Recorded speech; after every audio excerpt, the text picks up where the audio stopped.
Salut, vendredi 7 mars 2025, c'est la deuxième partie. Donc je suis remonté un petit peu pour mettre toute la scène. La façon dont il va parler de Gaza et du Hamas, c'est très étonnant. Et même lui, il le dit hein, à la fin, il faut aller à la fin de la vidéo, il le dit, c'est très étonnant. Et on se demande s'il est naïf ou s'il est comme ça, c'est sa nature. Mais franchement, tous ceux qui écoutent là, on se dit, mais ouais, mais c'est pas possible ce que tu dis. Mais bon. Pour assurer la paix, ramener la paix. Ceci ne se serait jamais produit si j'avais été président, mais ça s'est fait, ça s'est produit, il y a eu beaucoup de choses qui se sont passées. On ne devrait pas avoir 21 millions de personnes qui entrent dans notre pays par les frontières, dont beaucoup sont des criminels, des meurtriers, des milliers de meurtriers, d'assassins, et qui profitent de notre pays. Mais Christine et Talon font du très bon travail. Et nous allons les expulser, nous allons tous les expulser. Mais toutes ces choses-là n'auraient jamais dû se produire. Nous n'aurions pas dû avoir d'inflation. C'est horrible l'inflation, où les prix se sont envolés.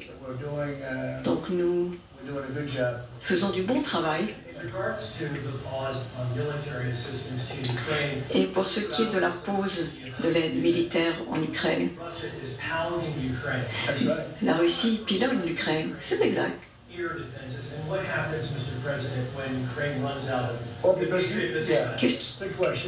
Qu'est-ce qui va se passer lorsque l'Ukraine sera épuisée? Bonne question.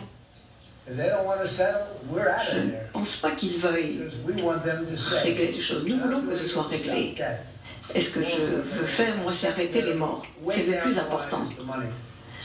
Et ensuite vient l'aspect financier. L'Union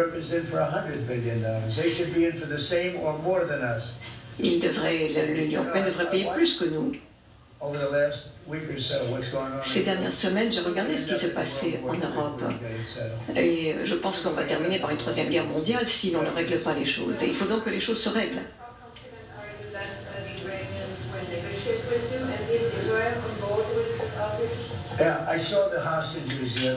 Donc j'ai vu les otages l'autre jour. C'était des gens qui n'étaient pas jeunes, certains beaucoup plus âgés. Il a été difficile pour eux de le faire. Ils ont expliqué ce qui s'est passé. J'ai demandé qu'est-ce qui s'est passé. J'ai dit, est-ce que vous avez vu des gens là qui soient gentils sur les centaines de personnes que vous avez vues au sein du Hamas et qui vous ont donné un morceau de pain, qui vous ont dit ça va aller?